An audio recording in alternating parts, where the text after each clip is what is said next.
What's going on, everybody? What's going on? I am so excited today to introduce a great friend of mine, Justin Bortz. And this character is so interesting. I've known this guy for such a long time, and he just created what I think is a masterpiece. But I'm gonna say a couple of things about Justin that I don't know if he's gonna say himself, but I am going to tell you, he's the most complete artist that I know, and he's a wonderful human being. I'm like rising out of my seat already, man. He's a jeweler, he's a musician, he can sing, and he can write. And there's a lot of other things that he can do, but I'm just going to keep it at that. I'm a quadruple threat. He can dance, he can sing, he's an actor, he can... Justin, my doctor, you fall. Congratulations, brother, on creating this masterpiece. And what I tell you about this book is, I have to read it a second time, The Seventh Avatar. And but Justin, why don't you, I already talked a little bit about you. Why don't you tell us a little bit about yourself, your story, and then I'm going to ask you some questions about the book, especially... Right. I'll try and encapsulate, it's a big question, right? Sure. That's probably the hardest question of the night, really. I'm the youngest of 10, Catholic family. Suffered some severe crises when I was 7 because I was taken from my mother. Kind of had to crawl up out of the soup because I was very, very sensitive. When you take a sensitive kid and you have trauma at such a young age, it's really a battle to get up out of the whole soup, as I call it, to be able to finally get to a place where you can say, I'm okay. Here, I'm good. It probably took to my 40s to get to that. Lots of therapy and shamans and you name it. I did everything I could to try and get to a good place. Creatively, music has always been my true love, and you'll probably get into it, but if you're going to say me, I'm going to talk about the Black Swan, my logo. So early on in my jewelry store, I thought, let's find a stamp that we can stamp jewelry with. And I thought, swan, it's elegant, it's simple, we can stamp it. And then about 2 years later, a good friend of mine who is an animal psychic, and I know that gets a little floofy for some people, but she's legit. And she said, it's interesting because that's your animal totem. Now, what an animal totem is, it's Native American spirituality. Each person has a totem. They have their lower consciousness, higher consciousness, and all these things are on your totem. And your lower consciousness is like an animal aspect of you. So when I found out the Black Swan was my thing, I turned it into my logo, a really cool one, with the assistance of Tim Riegel, a good friend of mine who's a fantastic local artist. And the thing about the swan that is so me is that in the Native American teaching, they say this Black Swan is rare, powerful, and ancient. Its body is on the earth, and it stretches its head up into the heavens and builds a bridge between heaven and earth. And if you know me, as you do, I'm down to earth. I'm very down to, I swear, whatever. But I'm also very spiritual at the same time. So I am the Black Swan character. So I adopted that. And in everything I did, as soon as I realized this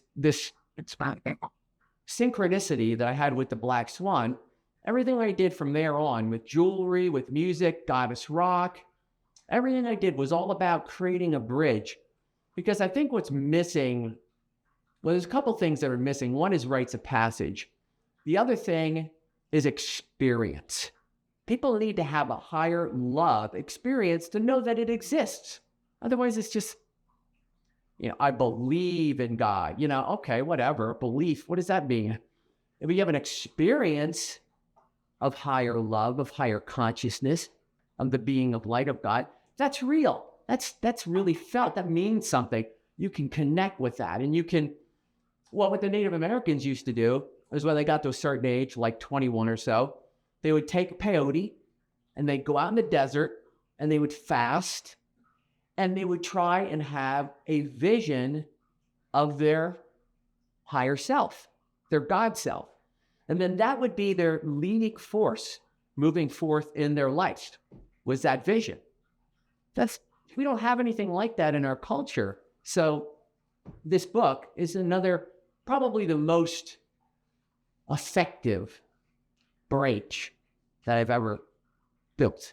We're getting right into into some of the questions that I have for you, and just so that you know, people, I really enjoy this book. I've never interviewed anybody. I've read many books.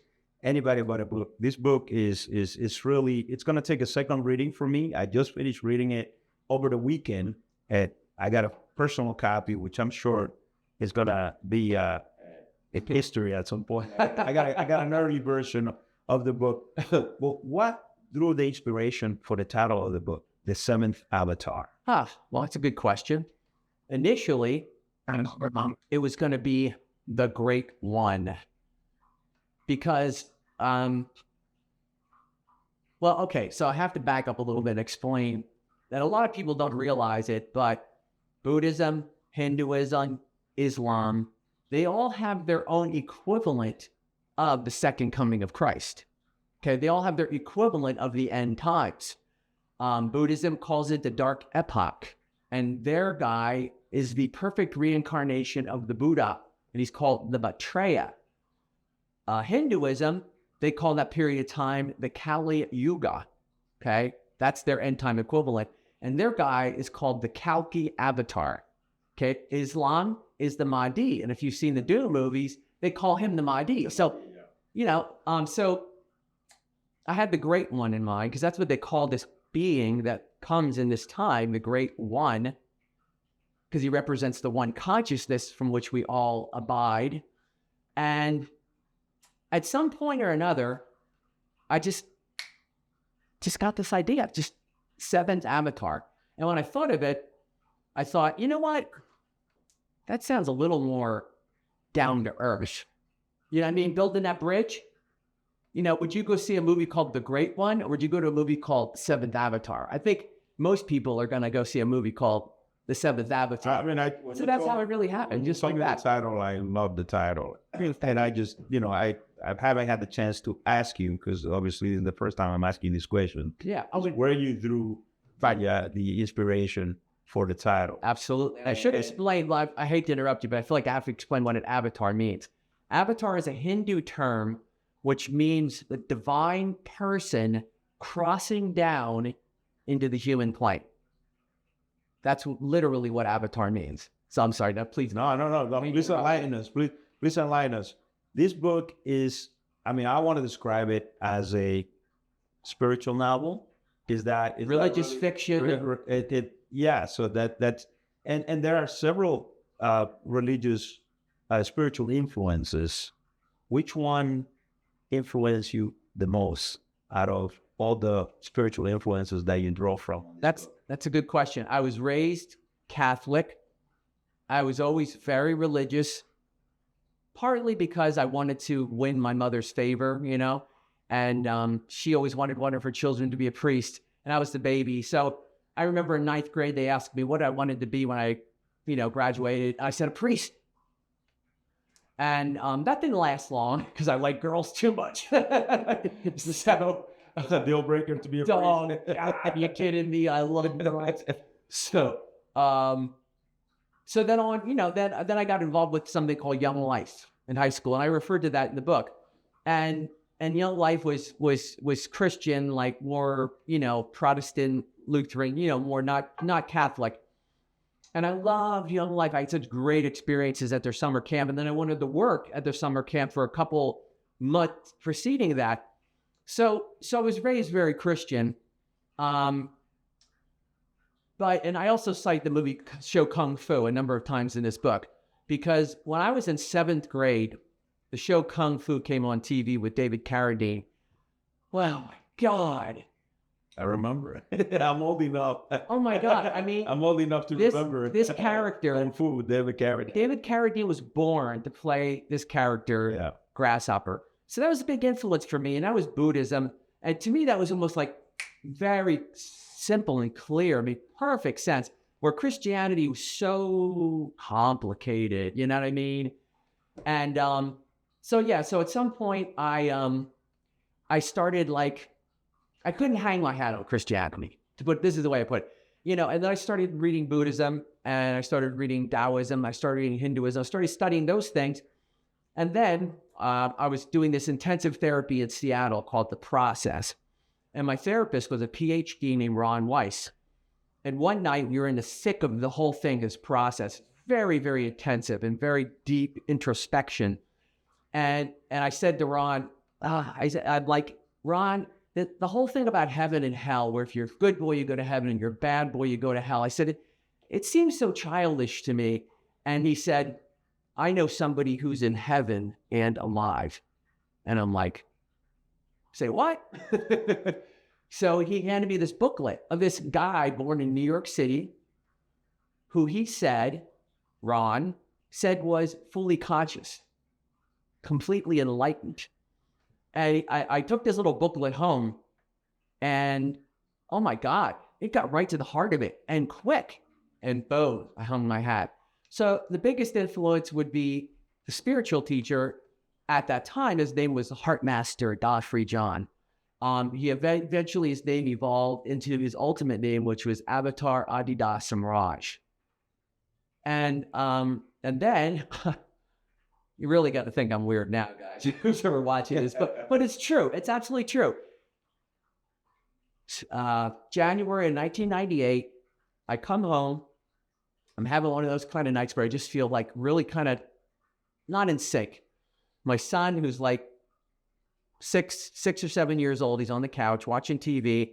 I'm in the kitchen, and I have this picture that Ron Weiss gave me of this Heart Master pinned on my bulletin board in the kitchen.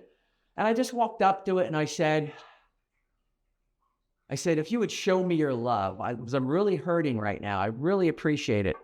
And just like in the story with Atea, it was like, snap. I was in another dimension. No shit. I was suddenly looking at somebody standing by a tree, and then they were right in front of me. And I can tell you that it was the most beautiful thing that your mind can't even conceive of the beauty. Yeah. I fell to the ground because my heart went like, wah, wide open. It was so beautiful. And I saw the foundation of all reality. I saw the being of light. And when you see that, you experience that, you see it with your heart, it's like there's no doubt. That's it. That is the foundation of all existence. This is light. This is the speed of light. This is consciousness. This is the highest beauty, the highest love, and that thing that from which all things arise. So that's the long answer to your question. How did I get the inspiration to write this book? Well, I mean, there's several questions and they all play into, but it's fascinating to see how, out of all the spiritual influencers, where, which one influences you the most. And that brings us right to my favorite character of the book, and John Franklin, and Genesis of where did you actually, how is John Franklin born? Where did you get that, the genesis of that character? And I was going to ask you also, why the name John Franklin, but that's, character names, they're just names, right? Well, it was just a really good name to me. I just like the name John. And the Franklin, is, one of the great forefathers of our country, Benjamin Franklin. So I don't know, it just seemed like a really good name. And I've always, so your question is why John Franklin? How was the character, talk a little bit more about John Franklin. Again, we said we're going to get into spoilers here, right? Right. Well, so I wanted to show people, I wanted to enlighten people, if you will, of aspects of what a character like Jesus or Buddha or Krishna were really like. That they were hysterically funny, right? I bet you loved the chapter the funniest God man on planet Earth, right? Wasn't that one of the best ones? Yeah, it was, and I mean, I could get into so many parts of the books. Please go And ahead. I wanted to keep it at a higher level, and I narrowed it down to, obviously we got to talk about John Franklin and how was John Franklin born. But you also, so I can keep on going with some of the questions. I think this is a blend between reality and mysticism. The book. Yeah, it's fiction. I mean, it's I take things that can be real in a circumstance, and I make it real for everybody, which is taking spirituality and adding fiction. Yeah. But it's not fake. I'm just broadening the perspective. Like, okay, let's say you go to see Jesus and he's standing up on the hill and there's 1,000 people there. Not all those 1,000 people are going to look at Jesus and have this heart-opening experience, right? They're not all going to see this glowing aura around him. Some are, but some aren't. Well, in my book, everybody sees it. Well, you gotta stop answering the questions before I ask them, because you answer the question, people are gonna think I read them to you. That was gonna be, but the question was, how did you balance, the approach of the two elements, the reality with the mysticism? But you answered it before I even finished the rest. Yeah, I don't want to get ahead of you. So No, you can't. You just answer your You can. Answer People your are gonna think I questions. read these questions to you. What was the writing process like, and what was the biggest challenge of the writing process? I remember when you brought me the first draft. Yeah. Remember, and I started reading it, It's only 23,000 words. and then you changed it. Changed it to 50,000 before I even finished it. Yeah. And then I wanted to, I said, I'm gonna read the finished product, finish the damn thing, and I'll read it with, when it's done. Well, what were the challenges between? Yeah. Well, I wrote based on like attraction. Like, okay, so, there'll be a few spoilers here, but there's so much in the book that's so fascinating that it won't, it won't ruin it.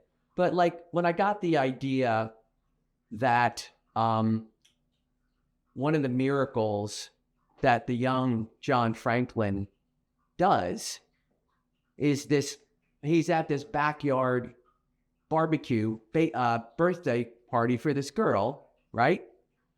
Patty. And she got a little baby fuzzy chick, a little chick, right? And she's like, oh my God, it's the greatest thing in the world, this little cute little fuzzy thing. And she's like running around the yard. This one kid's like, hey, I want to turn with it. I want to turn with it. And she trips on her shoelaces and falls and breaks the little thing's neck, right? Mm-hmm. And she's freaking out, right? And everybody there, all the parents, all the people, they're all like, no. Well, John Franklin, 10 years old, starts crying too. He walks over, he takes the little chick, he starts glowing, this like beautiful glow. He holds it to his heart, and the chick pops up. He he brings it back to life, reanimates it. And, and it's just, and I also say that, there was something about the miracles that John performed that evoked a kind of reverence. And it was a very personal experience for everybody there, that they weren't inclined to be gossipy about it and like just go out and say, hey, this kid did this miracle in our backyard. It was personal, it was private, it was sacred, and it was kept that way. Yeah, and again, it almost seems as if you read these questions before. You and I both know that you did not. That's what's funny about this. The symbolism of light. It's a recurring motif throughout the entire book.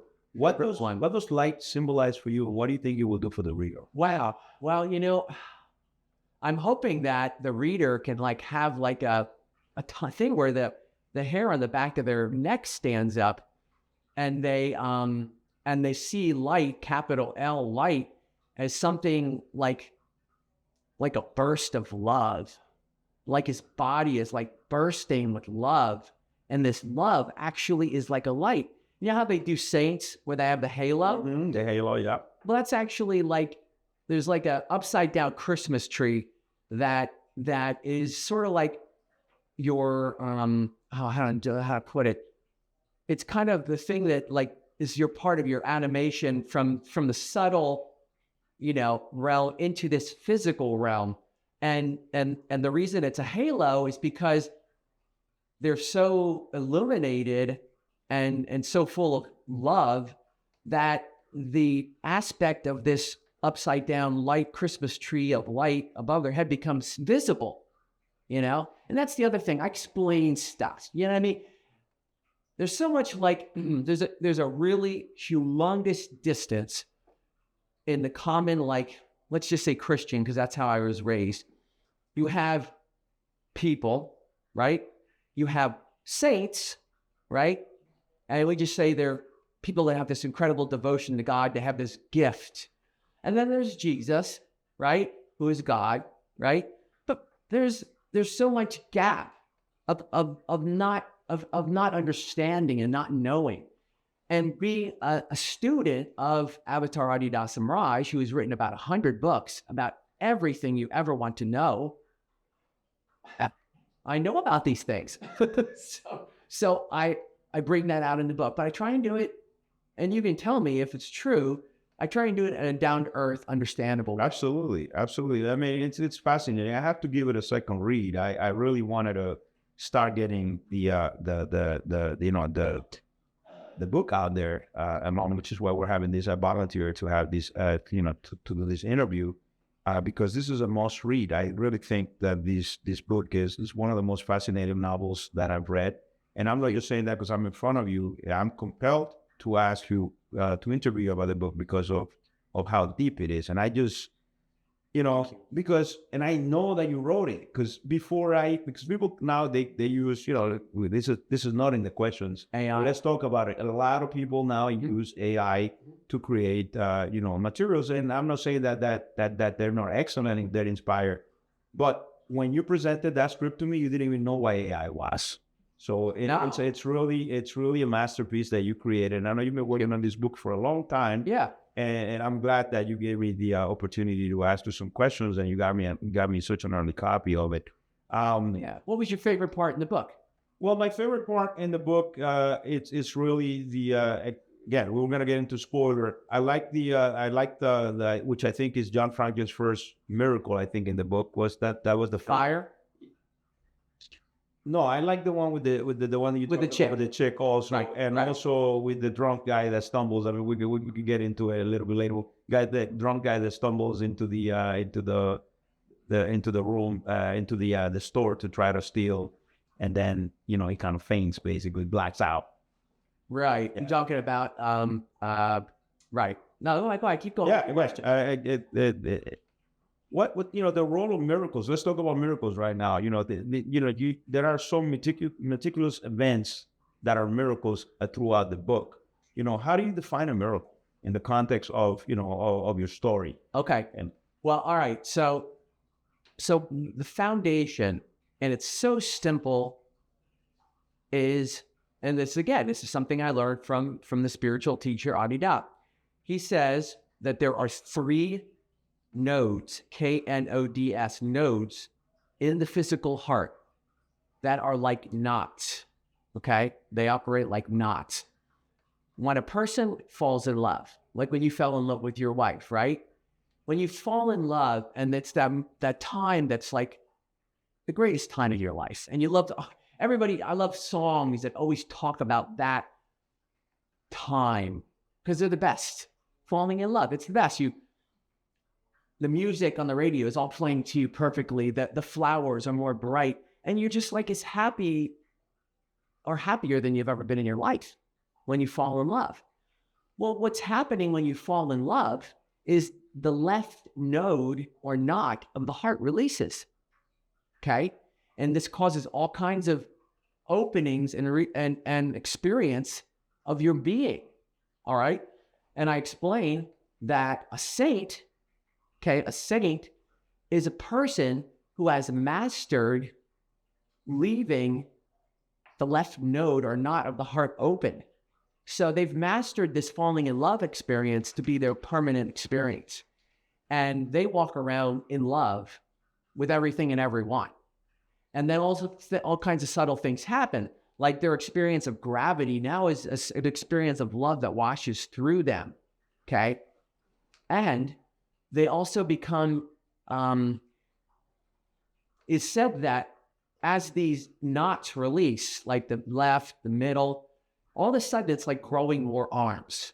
It's kind of like, best way I can explain it, and in my own mind that I've come up with is like, before puberty, you didn't know what it was like to feel sexuality, right? Before puberty, you were completely ignorant to it, right?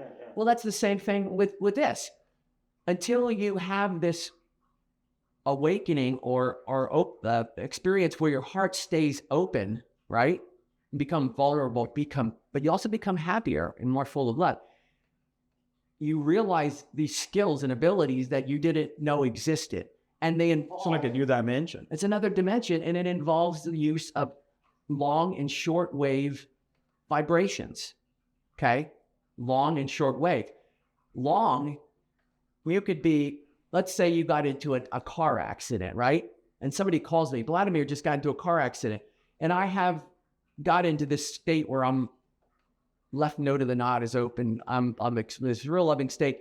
I can use subtle metaphysical dimension, long wave vibration to heal you from a distance.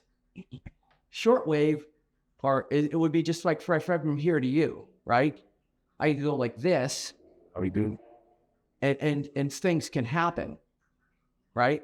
It's working with the kind of the aspect of reality where everything is vibrating from. You're able to work with and reanimate aspects of your structure, of your cells, and reanimate them by the use of this higher dimensional metaphysics to create what's called a miracle. That's a long answer. That's a tough one. No, but it's a great segue, and I like how this is flowing. And again, people, this is my first time interviewing. You're doing great. Author. Cheers, Black first podcast. And let's talk about personal transformation, because that is a recurring theme throughout the book. Yes. Can you share your personal experiences that influence some of these themes in your book? All the characters they experience, most of the characters, these personal transformation is a recurring theme. I mean, that's the underlying thing. What inspired that? That you're in your own personal experiences. Well, the one I told you about was probably the biggest central one. It would be like, in the Native Americans going out to find their vision. Well, that happened to me in 1998. Boom. In the book, I've heard various stories that influenced some of the characters, but some of them just came to me. Like Jude Hernandez, that's one of my favorite segments, and I oftentimes will read that to people because I'm like, here, let me read this part to you about Jude Hernandez. Jude Hernandez had cigarette burns from his father on his forearm in the shape of a cross. You know what I mean? And I go from there, and it's like... It's one of my favorite, most transformative... And he's a bad guy, right? You see that he's a bad guy, but you also get a sense that the reason he became a bad guy and why he was so focused on it was because he needed to get power in his world, because his mom died right in front of his eyes because of his father at the age of 5, and he wanted to have some power over his existence. So he was... I say one-pointed focus, like nothing was going to stop him. And by the age of 14, he was bench pressing 200. By the age of 16, he had a gang of guys called Beasts, and I don't want to know what it was. A bad guy. And then all of a sudden, right, and he's one of the most feared people in East LA, right, in the 50s, I said. Then all of a sudden, he stumbles into this record store where John Franklin and his good buddy Tristan started right out of college, and John has his, beginning sanctuary in the back of the store. So this Jude Hernandez stumbles into this bookstore, and I say he walks in with the force of a tornado, and if somebody were to read his aura, it would have been opaque black, right? Mm-hmm. Bad guy, but focused. So he walks in, and all of a sudden, he is greeted by somebody who is radiating love, bliss, energy, and has this bright white aura. And then suddenly, the train of his existence that was brutally going in one direction suddenly turns about face and is going the other way. And I said he experiences this like a boy falling into a deep, dark well full of terror that then turns into light and love. He falls to the ground. He's crying his life, what they call the big cry. The big cry is like an opera singer. But it's sadness. Terror. Sadness. Sadness of his whole life. And he's down, and John walks over to him. He puts his hand on his head. And I don't want to spoil anything more from there, but it's a story. You can spoil it anyway. It's a story of redemption. It is a must read. There's so much redemption in this book. Yeah, it is redemption. The light, the symbolism, and I love it. How you blend all of that stuff masterfully. I should say. Thank you. And speaking of masters here, you I don't want to butcher her last name. You credit Linda Lysakowski. Yeah, so I'm glad you brought that up. Creative coach and collaborator. How did your collaboration with her shape the final manuscript of the final version, which is the version that you got? No, absolutely. I'll tell you exactly how that went. So I had like 23,000 words, and I'd never written a book before. So I had 23,000 words, and I didn't know where to go from there. So I reached out on Facebook and I said, does anybody want to help me expand these characters, help me write this book? And Linda reached out and said, oh, sure, I'll help you. Now, I knew Linda previously, and I bought some of her books, and I knew she had written like 8 or 9 books. And okay, she's written a book. She knows what she's doing, right? So she helped me. She coached me like, okay, this character, June, let's have some story before November 9th, right? Let's have some story before their background, right? So I'm like, oh, okay. So I started doing that. And the next thing you know, this kind of ability to expand characters just became kind of obvious. And I just started doing it.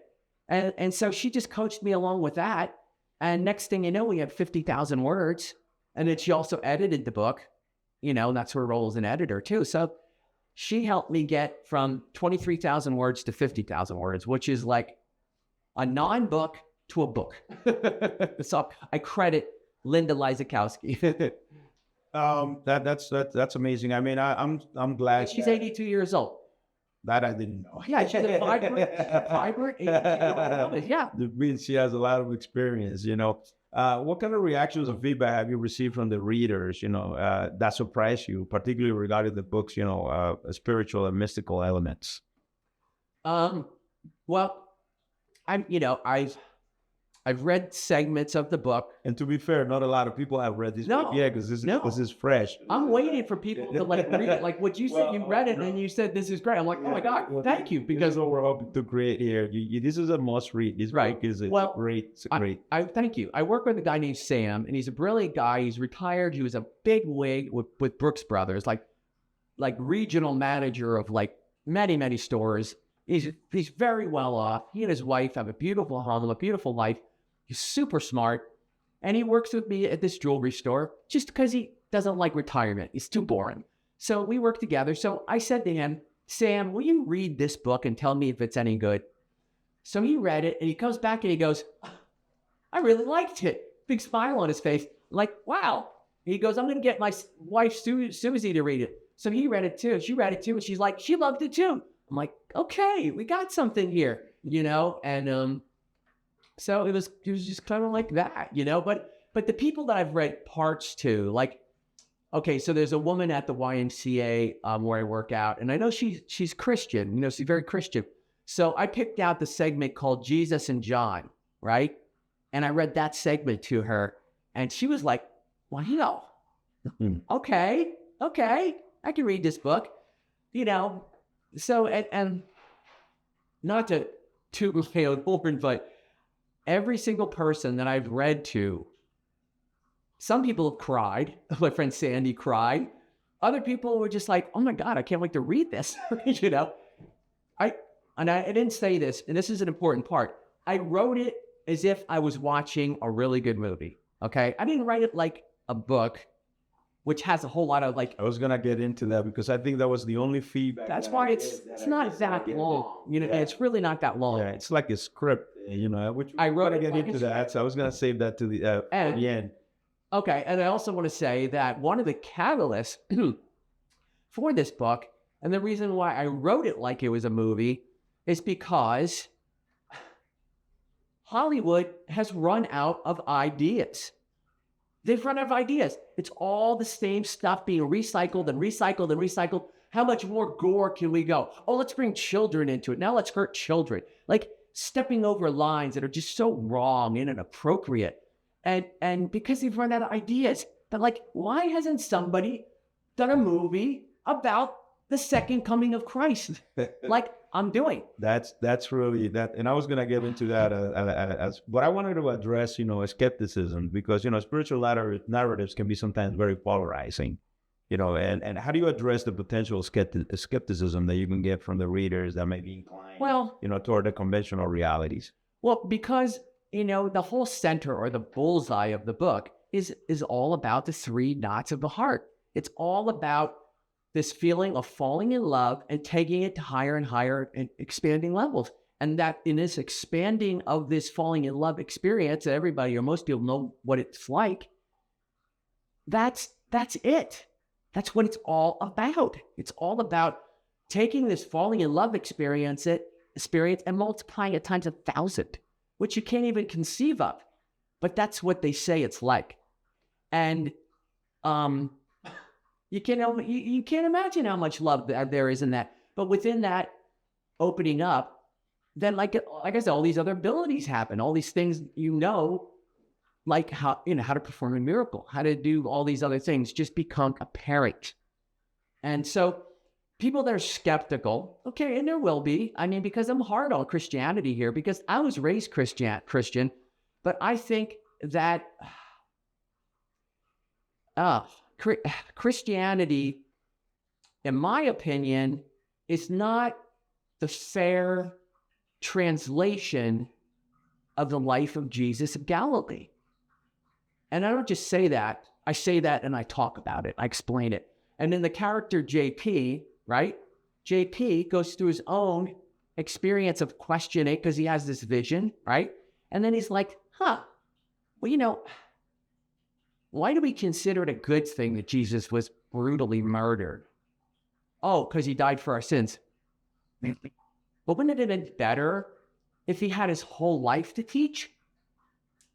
And you know, so JP wrestles with these ideas and these things, and you know, he talks with his parents about it, and they kind of come back with like, well, what didn't this, and what about that, and you know, so I do get into some very controversial aspects of what Christianity has become. And yes, there will be a lot of people that are offended, that will stop reading the book when I say certain things. And all I can say is to those people is I'm open to having a conversation with you, you know, about what you're having struggles with in a nice, kind consideration sort of way. Happy to do it. So, you know, but granted, I say things in this book that people will just throw it down and say it's a bunch of garbage. You get a reaction. There's nothing I can do about that. Speaking of reactions, what do you see the Seventh Avatar as part of? Do you see it as a part of a larger series? You know, what can the readers expect from future projects? I know I personally will like, and I talked to you about this, to see it into either a movie or the Netflix series. I know. What can the readers expect? What are the aspirations? Well, at the least, it's written like a movie. It's written like a movie, and there's just so much that you can't leave out, right? Because, you know, it's a short novel, but it's got so much juice, so many parts and pieces that are so incredibly interesting. Yeah. That in order to do it, be a series. It has to be a series. It has to be. It can expand. And there was a show on Netflix called Messiah, right? And I really enjoyed it. I hope there's a second part to Messiah. But I really felt like Messiah was very confined to Judeo-Christian principles. It was very boxed in. and very limiting in that sense. So as much as I enjoyed Messiah, and I do recommend it, it was great, Seventh Avatar is so much more expansive. I haven't watched Messiah, and perhaps I will. Yeah, After probably still on Netflix. I think you can get all you need from these great masterpieces that you've created. People, read this book. I am going to put some comments. I'm going to put the link to the book in the comments. You can also leave your comments and your opinion after you read the book and about the interview. Justin, thank you so much for allowing me the honor to interview today. Do you have any closing remarks to the audience? Anything that you want to say other than the obvious? Read the book. Let's support Justin. This is a great book. I would not recommend it if it wasn't. And after you read it, come back and leave some comments about what you thought. Any closing remarks? First, yeah, thanks for doing this. I mean, I can't tell you how excited I am about all of this. I would say it's $20. That's not much. It's like lunch. It's worth it. It'll take you. Buy it. Read if you read chapter 1 and you don't want to keep reading it, reach out to me and I'll refund your money. That's a great offer. If you read it to the end, you will not ask for a refund. Thank you, Justin. Thank you, everyone. Thank you, man. Good to see you, man. Come on, give me bring it in. That's probably gonna edit this out, but who knows? Whatever. No, it's okay. I don't know, because I think we stand on top of the behind the camera.